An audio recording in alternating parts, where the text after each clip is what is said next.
Kur akan membagi persembahan lagi setelah khotbah, tapi saya pengen mereka bisa terus nyanyi ya. Kami sekarang telah sampai pada khotbah terakhir dalam seri tentang Kitab Ibrani, dan beberapa orang telah berkomen bahwa mempelajari Kitab Ibrani membuat standar jadi semakin tinggi. Terutama beberapa minggu lalu kan, 2 minggu yang lalu lumayan berat kan. Buku Kitab Ibrani berbicara kepada setiap kami yang telah dipilih dan dijanjikan kerajaan Allah, mereka yang sudah ada di dalam Yesus. Dan seperti yang Kur katakan, buku Kitab Ibrani mengikuti Kitab Ibrani, dan saya sangat bersyukur kepada Allah karena Ia memberikan kepada kami kesempatan untuk mempelajari Kitab Ibrani dengan lebih dalam lagi, dan saya sangat terbakti dengan misteri dan kedalaman Kitab Ibrani, dan kita hanya membahas lapisan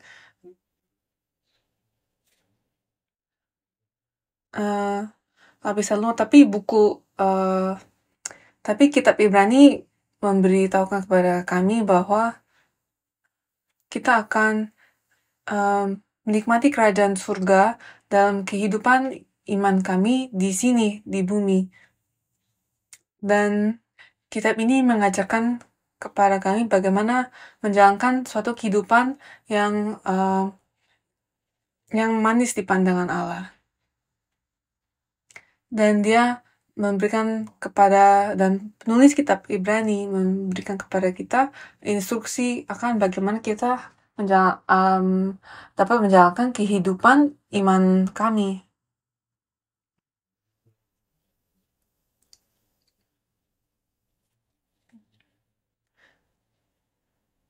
Dan saya lebih suka versi lagu Let It Be dari Kur daripada dari band The Beatles. Dan hari ini kita akan masuki khotbah terakhir dari seri Kitab Ibrani yang berjudul Yesus Kristus tetap sama baik kemarin maupun hari ini dan sampai selama-lamanya. Kitab Ibrani dimulai dengan penekanan pada Yesus adalah yang terbaik. Apakah kita percaya? Maka kita katakan bahwa Yesuslah yang terbaik. Apakah kamu bisa meyakinkan saya bahwa itu benar? Amin. Dan kitab ini juga diakhiri dengan Yesus adalah yang terbaik. Ini adalah fokus dari Kitab Ibrani. Hanya Yesus, Yesus saja. Dan saya percaya bahwa Kitab Ibrani telah memberkati kami karena disinilah dimana iman kami ditemukan. Hanya Yesus. Dan melalui mempelajari Kitab Ibrani, kami menyadari realisasi ini. Seringkali kita percaya kepada Yesus, tapi hanya di permukaannya saja. Ada banyak kasus di mana firman Tuhan tidak berlaku dalam kehidupan kami kan. Firman-Nya sampai kepada telinga kami, tapi tidak ditemukan dalam kehidupan kami. Sebagai contoh, cobalah kita lihat beberapa pertanyaan ini. Jika kalian dapat menjawabnya dengan keyakinan, marilah kita lihat. Pertama, sudahkah Anda mengasihi bahkan musuh-musuh Anda, sebagaimana yang telah diperintahkan Yesus kepada kami? Itu pertanyaan yang sulit untuk dijawab kan? Selanjutnya, apakah Anda percaya bahwa penderitaan juga merupakan sebuah berkat? Dan terakhir, jika Anda mati hari ini, apakah Anda yakin Anda akan masuk ke dalam kerajaan surga hari ini? Seringkali kita tahu jawaban yang benar dalam pikiran kita, tetapi ketika kita melihat kehidupan kita, apakah kita dapat menjawab iya pada setiap pertanyaan ini dengan penuh keyakinan? Kitab Ibrani memberitahu kepada kita bahwa jika kita menjalankan kehidupan kita sesuai dengan nasihat penulis kitab Ibrani, terutama beberapa hal yang kita pelajari dalam pasal 10-13, ia berkata kepada kita bahwa kita tidak hanya dapat berkata iya kepada pertanyaan-pertanyaan yang tadi, tapi kita juga akan melihat nilai dari mengikuti Yesus. Dan mungkin kita akan kaget, tapi kita akan dapat menikmati kehidupan iman. Jadi saya berdoa agar di tahun ini setiap anggota gereja Sion dapat sungguh-sungguh menikmati kehidupan iman kita semua.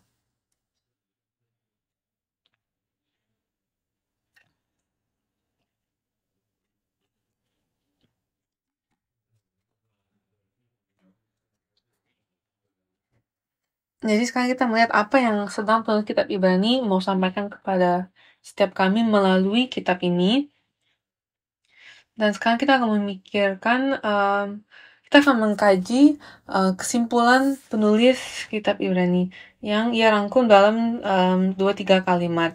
Dan pertama adalah bahwa Yesus Kristus tetap sama kemarin, hari ini, dan selamanya. Apakah kita percaya pada hal ini? Dengan cara apa Yesus tetap sama kemarin, hari ini, sampai selama-lamanya?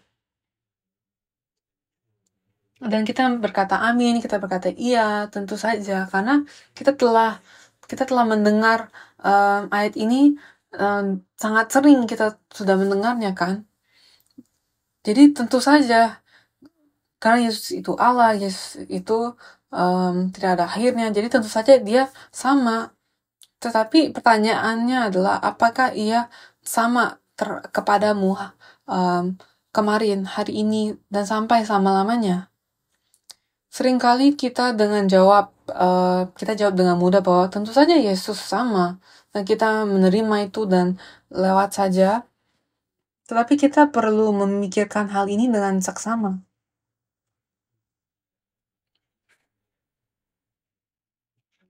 Dan kita perlu menyadari bahwa ini adalah tema utama dari kitab Ibrani. Dan jika kita sungguh-sungguh hidup dengan iman ini dan mengaplikasikannya kepada kehidupan kita, akan ada perubahan dalam kehidupan iman kita. Akan ada perbedaan yang dapat kita lihat. Bahkan akan ada mujizat-mujizat jika kita sungguh-sungguh percaya bahwa Yesus sama kemarin, hari ini, dan sampai selama-lamanya. Sederhana, kan? Tapi mari kita sungguh-sungguh memikirkannya secara realistis. Apakah Yesus sama kemarin, hari ini, dan selamanya? Pertanyaan lainnya adalah apakah kita sama kepada Yesus? Apakah iman kita sama kepada Yesus? Apakah iman kita tetap? Yesus berada di surga, kemudian dia datang ke bumi ini dalam wujud manusia. Jadi apakah dia sama? Yesus berasal dari surga.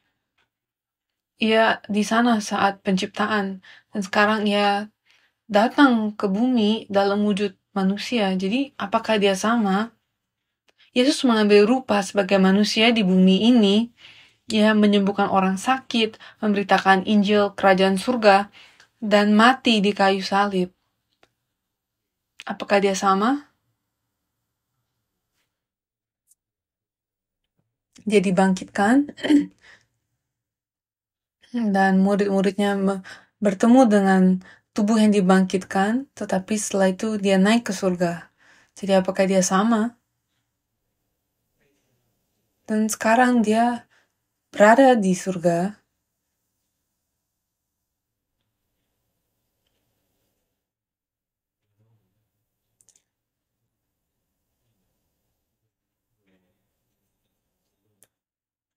Mungkin penampakan dan keadaannya berbeda, jadi kita berkata beda. Tapi tetap ia Allah, jadi sama. Tapi dalam cara apa dia sama kepadamu?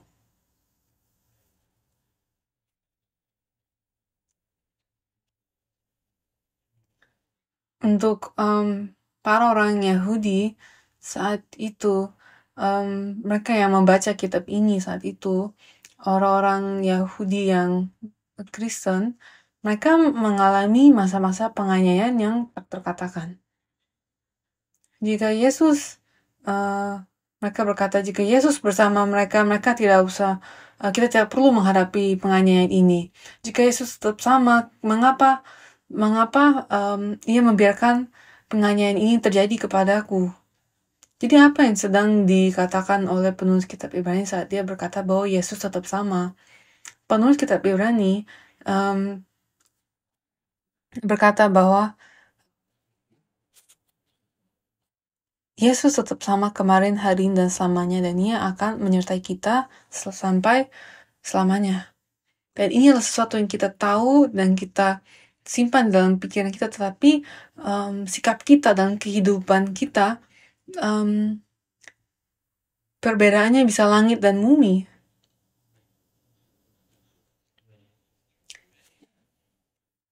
Contohnya, bisakah kita coba Anda bayangkan bersama saya. Jika Yesus secara fisik ada duduk di kursi paling depan sini, apakah sikap kita semua akan berbeda? Atau apakah sikap kita akan sama? Ayolah, sama atau beda? Kalian tidak akan melihat saya, kalian akan melihat dia kan? Semua kesakitan, pekerjaan, gak penting kan kalau kita dengar bahwa Yesus akan datang ke gereja Sion dan duduk di kursi paling depan, kita akan tetap hadir dan datang kan? Jadi coba saya tanyakan lagi, apakah Yesus tetap sama kemarin, hari ini, dan selama-lamanya?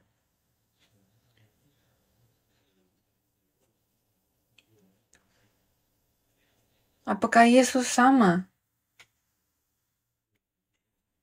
Yesus sama, tapi saya yang berbeda kan? Beda um, iman, dalam sikap iman. Kalau Yesus masuk ke dalam rumah kita dan duduk di ruang tengah rumah kita, apakah sikap kita di rumah akan berubah? Jadi tidak hanya mindset kita, tapi juga sikap kita terhadap iman. Semuanya akan berbeda. Jadi bagaimana kita dapat menyatakan bahwa Yesus tetap sama kemarin, hari ini, dan sampai selama-lamanya saat kita sangat berbeda dalam rupa iman kita terhadapnya.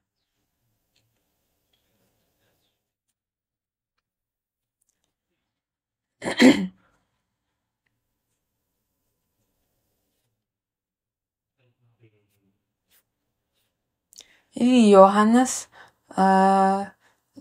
Yohanes 15 ayat 4-5 dikatakan, tinggallah di dalam aku dan aku di dalam kamu, sama seperti ranting tidak dapat berbuah dari dirinya sendiri kalau ia tidak tinggal pada pokok anggur, demikian juga kamu tidak berbuah jikalau kamu tidak tinggal di dalam aku. Akulah pokok anggur dan kamulah ranting-rantingnya. Barang siapa tinggal di dalam aku dan aku di dalam dia, ia berbuah banyak, sebab di luar aku kamu tidak dapat berbuat apa-apa. Ini adalah pesan Ini adalah pesan Yesus kepada murid-muridnya yang ia persiapkan kepada mereka, karena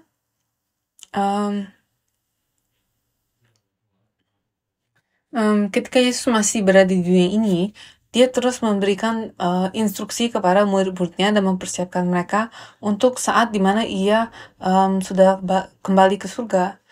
Dia berkata kepada mereka bahwa mereka harus waspada dan berjaga-jaga.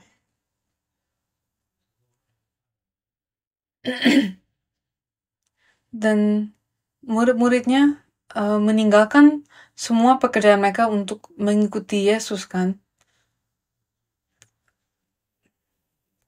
Dan hampir selama 3 tahun mereka berjalan bersama Yesus, dan mereka berpikir bahwa mereka akan berjalan bersama dengan Yesus sampai selama-lamanya. Tapi bagaimana mereka dapat dengan mudah memberikan seluruh hidup mereka kepada Yesus saat itu?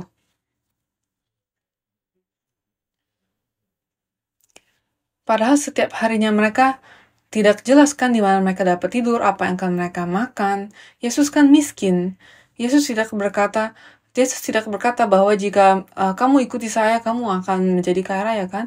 Dia tidak berkata seperti itu. Jadi apa yang membuat mereka mengikuti Yesus? Pasti awalnya sulit, tetapi setelah mereka mulai mengikuti Yesus, ia berada di sana secara fisik. Jadi karena itu lebih mudah untuk mereka. Maka kita kita pun hari ini masih mencari sesuatu yang fisik untuk mencari Allah kan. Makanya sepanjang sejarah manusia mencari dan membentuk rupa-rupa fisik yang dapat mewakili Allah kan.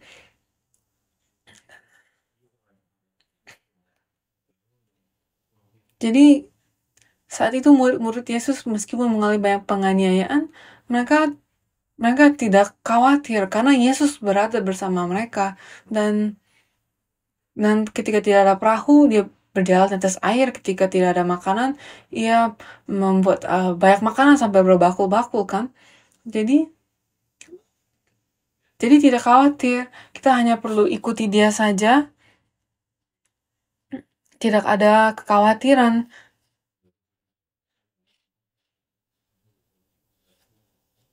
Kita tinggal ikuti saja Yesus pergi kemana. Dan karena kita terus mengikuti Yesus, maka ia memberikan kita pengharapan. Dan para murid Yesus merasa meskipun kita terayani, tapi gak apa-apa karena kita berjalan bersama Yesus, ia akan menuntun kita ke dalam kerajaan surga. Jadi Yesus bersama dengan kita di ruangan yang sama secara fisik dengan kita. Lalu tiba-tiba suatu hari para murid-muridnya melihat Yesus digantung di atas kayu salib. Kita masih ada sedikit pengharapan bahwa ia akan kembali. Tetapi ia mati. Jadi apakah Yesus sama kepada murid-muridnya kemarin, hari ini? Ia mati, tapi ia bangkit. Dan kembali murid-muridnya semangat lagi. Dan mereka berpikir Yesus akan berjalan bersama mereka lagi. Tapi Yesus naik ke surga. Jadi apakah ia sama? Jadi saya percaya di surga, tapi dia tidak berada di sini bersamaku kan? Jadi apa yang terjadi? Apa jadinya kehidupan kita? Saat ia bersama kita, semua iblis-iblisku lari jauh, saya dipulihkan dari semua obsesi. Tapi sekarang karena ia telah naik ke surga dan tidak berada di sampingku lagi, saya kembali ke dunia lama. Apakah seperti itu? Jadi saya tanya sekali lagi kepada kita semua, apakah Yesus sama kemarin, hari ini, dan sampai selama-lamanya? Para murid-murid Yesus berada dalam kegelapan dan kebingungan dan kekosongan. Dan apa yang terjadi selanjutnya? Roh Kudus datang kepada mereka dan membuat mereka sadar bahwa inilah yang Yesus maksudkan ketika ia berkata, saya di dalammu dan kamu di dalamku. Berbeda dari mereka yang menerima Roh Kudus dan mereka yang tidak menerima Roh Kudus adalah itu. Mereka yang menerima Roh Kudus percaya bahwa Yesus masih berada di sini dan mereka dapat melihat dan mengalami dan berbicara kepadanya. Dan itulah mengapa mereka dapat keluar dan menghidupi iman mereka dan dengan mempercayai bahwa Yesus tetap bersama-sama dengan mereka. Seperti dapat membangun membangun gereja, mereka dapat membangun gereja, mempersembahkan seluruh hidup mereka, dan mereka melakukan ini bukan dengan air mata tetapi dengan sukacita. Dan saya berdoa dengan sungguh-sungguh bahwa berkat ini, bahwa Yesus tetap sama kemarin, hari ini, sampai selamanya, dapat menyertai kita, gereja Sion. Saya berdoa agar kita menerima Roh Kudus. Mau kita dapat melihat atau tidak dapat melihat Yesus, kiranya kita tetap mempercayainya dengan cara yang sama.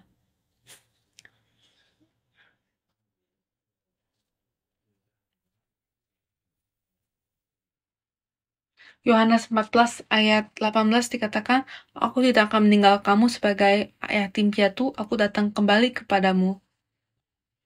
Matius 28 ayat 20 dikatakan juga, "Dan ajarlah mereka melakukan segala sesuatu yang telah kuperintahkan kepadamu, dan ketahuilah aku menyertai kamu senantiasa sampai kepada akhir zaman."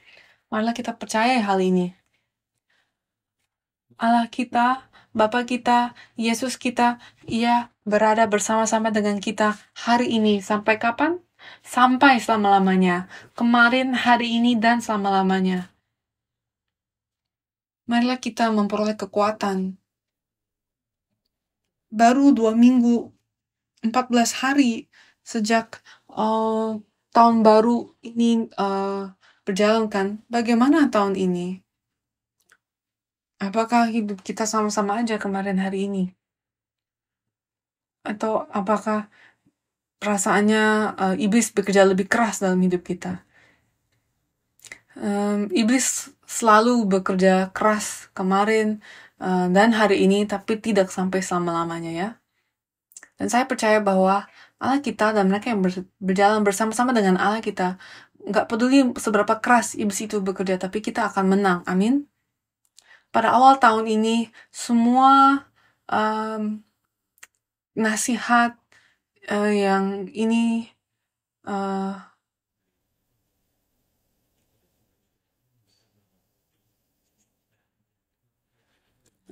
semua banyak orang konseling datang, dan saya bertanya kepada Tuhan, mengapa ini tahun ini baru saja dimulai, tetapi Allah itu berkata, saya bersama-sama denganmu. Mungkin beberapa masalah kita tidak terjawab, tetapi hai gereja Sion, percayalah bahwa Allah Bapa menyertai kita, Ia bersama-sama dengan kita. Amin. Pada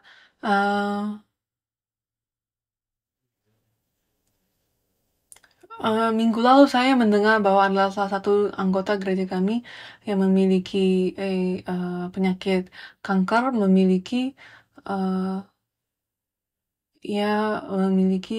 hasil yang tidak baik, dan orang itu menjalankan beberapa tes, dan saya menerima laporan bahwa tidak dapat ditemukan apa-apa.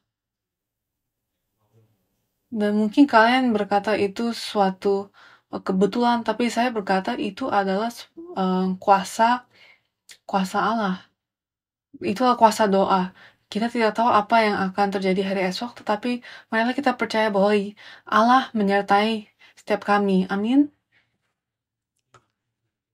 Dan jika kita percaya bahwa Ia bersama-sama dengan kita, maka di ayat 9 dikatakan bahwa janganlah kamu terpikat oleh ajaran-ajaran yang bermacam-macam dan yang aneh-aneh itu kan.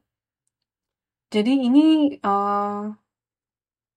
seperti saat dua orang menikah, istri berkata, jangan kamu lihat cewek-cewek lain, kamu memiliki saya, jadi kamu lihat saya saja. Jangan biarkan matamu berjalan-jalan kan. Jadi ini seperti itu. Kalau kita sungguh-sungguh percaya bahwa Yesus tetap sama kemarin, hari ini, sampai selama-lamanya, jangan carilah ajaran yang aneh-aneh yang lainnya yang dapat memuaskan nafsumu. Manusia memiliki kecenderungan untuk memberikan telinga dan hati kita kepada orang-orang yang mengakui bahwa mereka melihat sesuatu atau mendengar sesuatu dan saya tidak menghakimi orang yang melihat atau mendengar nubuat-nubuat seperti itu, tapi saya hanya berdoa agar mereka melihat dan mendengar dari Tuhan saja. Tapi masalahnya muncul ketika mereka menggunakannya secara egois atau orang-orang mulai memberikan perhatian kepada mereka dan daripada kepada firman Tuhan. Yesus telah membuka jalan supaya kita dapat datang langsung kepada Allah. Kita tidak perlu dihubungkan, kita tidak perlu penghubung. Kita punya firman Tuhan, kita punya Alkitab, dan ini cukup. Ini cukup untuk kita tahu kehendak Allah. Apa yang kita perlu ingat dan percayai adalah bahwa Allah kita tidak berubah, dia tetap sama kemarin, hari ini, sampai selama-lamanya. Jadi saya bacai ayat 9, Ibrani 13 ayat 9. Janganlah kamu disesatkan oleh berbagai-bagai ajaran asing, sebab yang baik ialah bahwa hati kamu diperkuat dengan kasih karunia dan bukan dengan berbagai makanan yang tidak memberi faedah kepada mereka yang menuruti aturan-aturan makanan macam itu. Jadi kita harus diperkuatkan dengan kasih karunia. Jadi saya tanyakan sekali lagi, apakah Yesus tetap sama kepadamu kemarin, hari ini, dan sampai selama-lamanya? Apakah Yesus duduk di sini? Apakah kita semangat? Yesus berkata, aku akan bersamamu, aku akan bersamamu tahun ini dan sampai ujung hidupmu. Jadi mari kita percaya. Dan kesimpulan kedua dari penulis kitab Ibrani adalah, marilah kita pergi kepadanya di luar perkemahan. Jadi kalau kita percaya bahwa Yesus tetap sama kemana selamanya, mari kita datang kepadanya, dan ia berada di luar perkemahan. Dan di manakah itu? Ibrani 13 ayat 10-12 dikatakan, kita mempunyai suatu mesbah dan orang-orang yang melayani kemah tidak boleh makan dari apa yang ada di dalamnya, karena tubuh binatang-binatang yang darahnya dibawa masuk ke tempat kudus oleh imam besar sebagai korban penghapus dosa dibakar di luar perkemahan. Itu jugalah sebabnya Yesus telah menderita di luar pintu gerbang untuk menguruskan umatnya dengan darahnya sendiri. Disitulah Yesus disalibkan. Ibrani 13 ayat 13, karena itu marilah kita pergi kepadanya di luar perkemahan dan menanggung kehinaannya. Siapa yang mau pergi keluar perkemahan? Tidak ada? Mengapa kita tidak mau pergi keluar perkemahan? Apakah karena di situ tertulis menanggung kehinaannya? Kalau kita mau keluar perkemahan, disitulah salib. Dan di mana letak di luar perkemahan menurut pemahaman Yahudi? Di Keluaran 29 ayat 14 dan Imamat 4 ayat 12 dikatakan,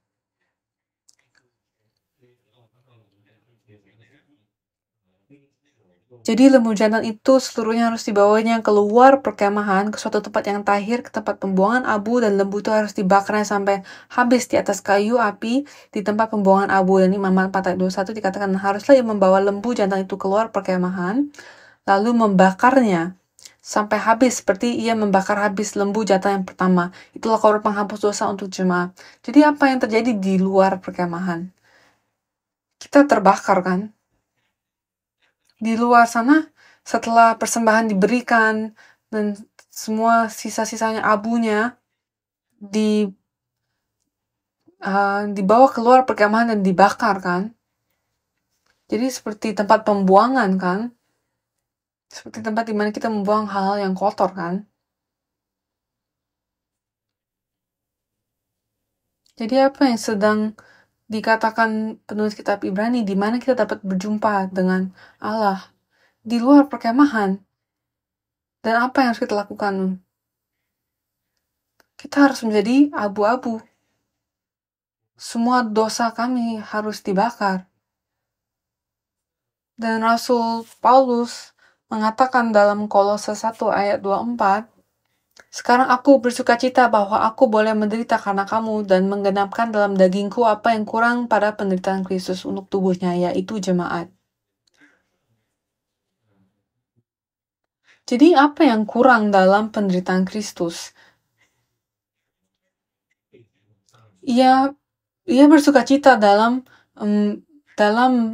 menanggung penderitaannya itu.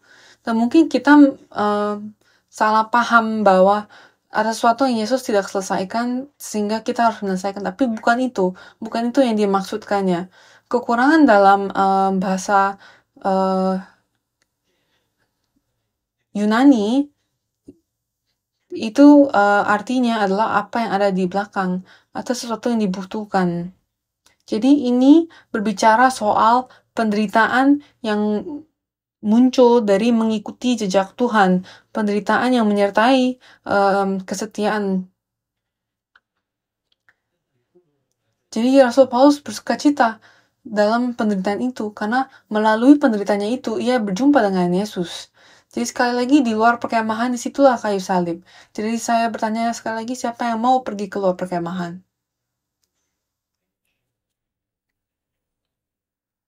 Oke, tidak ada ya. Satu orang, God bless you ya. Jadi sekarang kesimpulan ketiga. Mungkin setelah kesimpulan ketiga ini kalian semua akan berlari ke luar perkemahannya. Amin. Ketiga, marilah kita terus mempersembahkan korban pujian kepada Tuhan.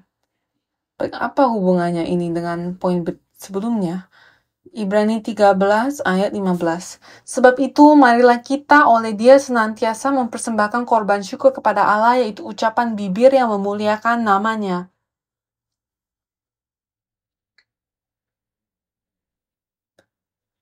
Jadi, jika kita percaya bahwa Yesus tetap sama kemarin, hari ini, dan sampai selamanya, kalau kita mau percaya dan kita mau menerima berkat dalam menemukan sukacita yang sejati dalam perjalanan iman kita, kita harus keluar perkemahan dan berjumpa dengan Dia di sana.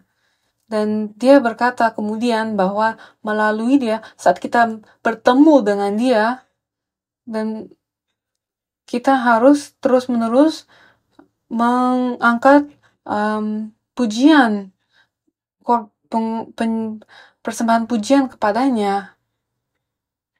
Jadi Yesus berkata kepada kita untuk memikul salib kita. Dan ketika kita memikul salib kita juga harus memikul salib orang-orang yang di samping kita.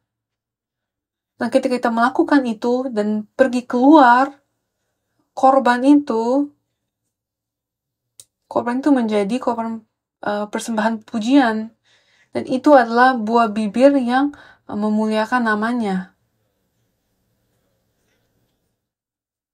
Pengorban persembahan pujian adalah buah bibir yang mengucap syukur kepadanya.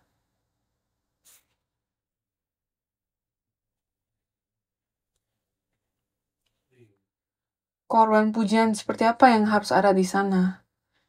Coba kita lihat Mazmur 40 ayat 3. Mazmur 40 ayat 3. Ia memberikan nyanyian baru dalam mulutku. Jadi ia perlu menaruh nyanyian baru ini ke dalam mulut kita kan. Saya berdoa di tahun 2024 ini ia menaruh nyanyian yang baru ke dalam mulutmu. Dan nyanyian baru itu adalah nyanyian baru yang kita lihat di kitab Wahyu. Mereka yang telah diselamatkan, inilah yang mereka nyanyikan di surga. Dan kita tidak dapat menyanyikan nyanyian ini dan saat kita menghadapi banyak kesulitan, sulit. Dan ialah yang harus menaruh nyanyian baru itu ke dalam mulut setiap kami. Dan ketika ia menaruh nyanyian baru itu ke dalam mulutmu, perbedaannya adalah sebelum kita mengalami kesulitan dan pencobaan, apa yang keluar dari mulut kita adalah beberapa orang bergumul kan. Tapi saya berkata saya hanya em,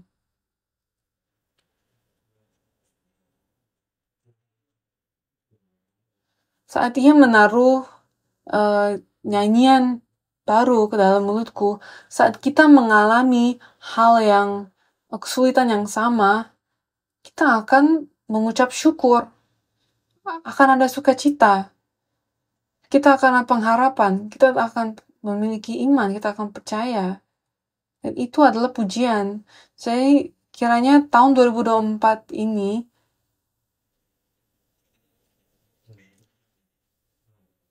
kiranya kita dipenuhi nyanyian baru dalam mulut kita. Dan kita lanjut lagi, Mazmur 40 ayat 3. Ia memberikan nyanyian baru dalam mulutku untuk memuji Allah kita. Banyak orang akan melihatnya dan menjadi takut, lalu percaya kepada Tuhan. Coba saya uh, uji pemahaman kalian. Apa yang salah atau menonjol dari ayat ini? Ia akan memberikan nyanyian baru dan banyak orang akan melihatnya. Apakah ada yang aneh di sini? Di sini dikatakan banyak orang akan melihatnya kan, bukan banyak orang akan mendengarnya kan. Sedangkan itu adalah sebuah nyanyian. Jadi ini buat kita mengkaji ulang apa artinya suatu pujian. Kehidupan yang penuh pujian, buah bibir, bukan sesuatu yang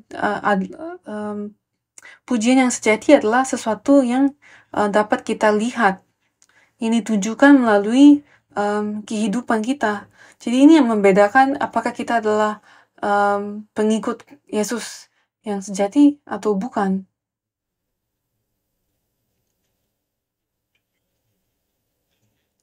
Kita berjumpa dengan Allah di luar perkemahan melalui korban pujian. Dan apa korban pujian? Gak cuman menyanyikan lagu-lagu, dan itu adalah satu bagiannya, namun sesungguhnya itu adalah kehidupan yang penuh rasa syukur yang dapat dilihat oleh semua orang. Dan siapa yang akan mereka lihat melalui kehidupan itu? Karena kita percaya bahwa Yesus ada sama dengan kita kemarin, hari ini, dan sampai selamanya.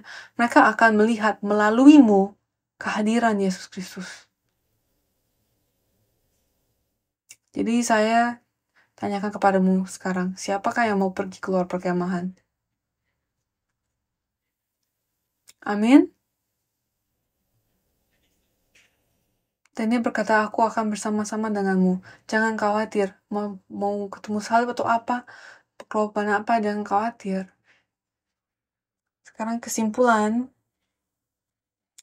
pada saat itulah Allah yang penuh damai sejahtera akan memperlengkapi Anda untuk melakukan kehendaknya. Sebelum kita memasuki bagian itu, di Imamat 4 ayat 12 dikatakan kan, kita coba perhatikan sekali lagi.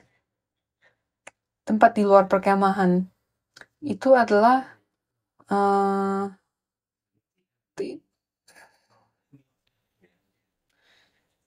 di luar perkemahan itu adalah tempat di mana semua hal-hal yang kotor itu dibuangkan dan dibakar di sana kan.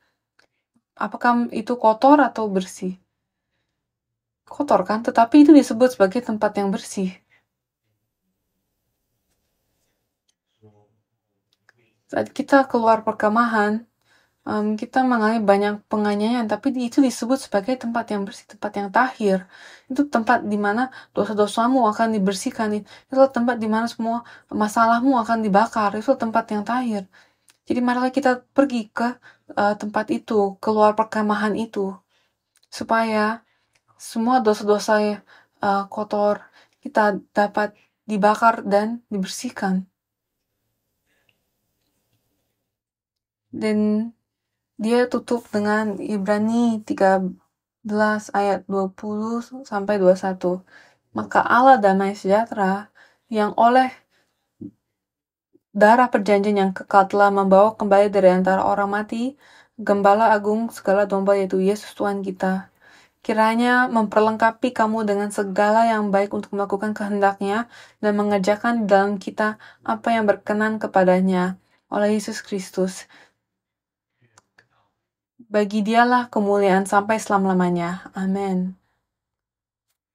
Jadi dia berkata, saat kita percaya bahwa Yesus ada bersama-sama dengan kita, bahkan orang mati akan dibangkitkan sebagaimana Yesus pun bangkit. Dan yang akan memperlengkapi kita untuk melakukan setiap pekerjaan yang baik dalam kehendak-Nya. Kalau kita tidak sanggup, Ia akan memperlengkapi kita supaya kita menjadi sanggup. Ia akan bekerja di dalam kita apa yang menyenangkannya. Jadi akan membuat kita seperti Enok yang menyenangkan hati Allah. Melalui Yesus Kristus, Ia akan melakukan pekerjaan yang mustahil dalam diri kita. Seperti pada zaman Noah, Ia akan membuat kita sebagai orang-orang iman yang menggenapi kehendak Allah. Apa yang memotivasikan kita untuk melakukan sesuatu? Seringkali dalam dunia ini, ketakutan adalah suatu motivasi, kan? Kita bekerja keras karena kita takut kalau kita tidak bekerja keras dan tidak memiliki penghasilan, kita tidak bisa memberi makan keluarga kita, kan? Jadi seringkali kita memiliki ketakutan bahwa kita tidak akan masuk ke kerajaan surga atau kita tidak akan tertransfigurasi. Jadi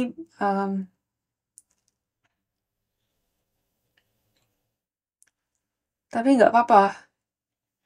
Tapi bayangkan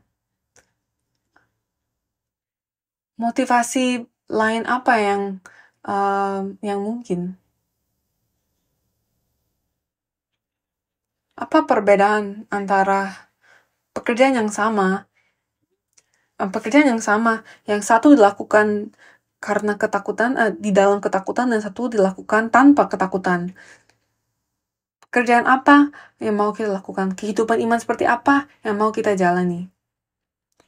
Apakah kita menjalani kehidupan iman kita karena ketakutan? Karena Allah menakuti kita? Saya berdoa, dan mari kita berdoa bersama-sama supaya kita dapat menjalani kehidupan iman tanpa ketakutan. Relasi antara manusia yang muncul karena ketakutan dengan yang muncul karena rasa kasih sayang sangat berbeda, kan? Jadi mari kita bayangkan jika semua ketakutan kita diangkat. Jangan takut tidak masuk ke dalam kerajaan surga, karena Allah berkata kita sudah berada di surga.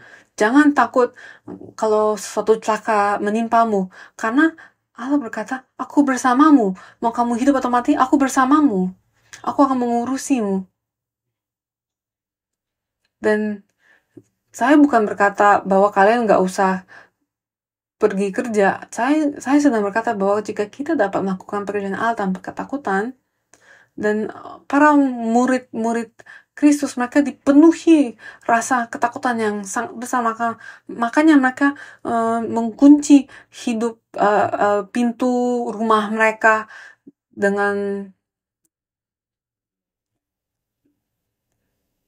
apa kan? Karena banyak penganiayaan terjadi pada pengikut Yesus. Tapi saat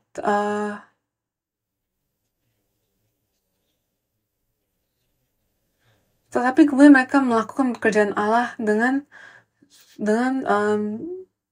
sukacita yang besar dan tanpa ketakutan, dan firman itu dibagikan sampai ke ujung dunia saat mereka menerima Roh Kudus. Dan saya berdoa agar kita tidak hidup dengan ketakutan, agar kita tidak menjalani kehidupan iman kita karena ketakutan, tapi supaya iman kita didasari sukacita yang sejati, yang percaya bahwa Allah kita menyertai kita dan Ia bersama-sama dengan kita, dan Ia tetap sama kemarin, hari ini, dan sampai selama-lamanya. Amin.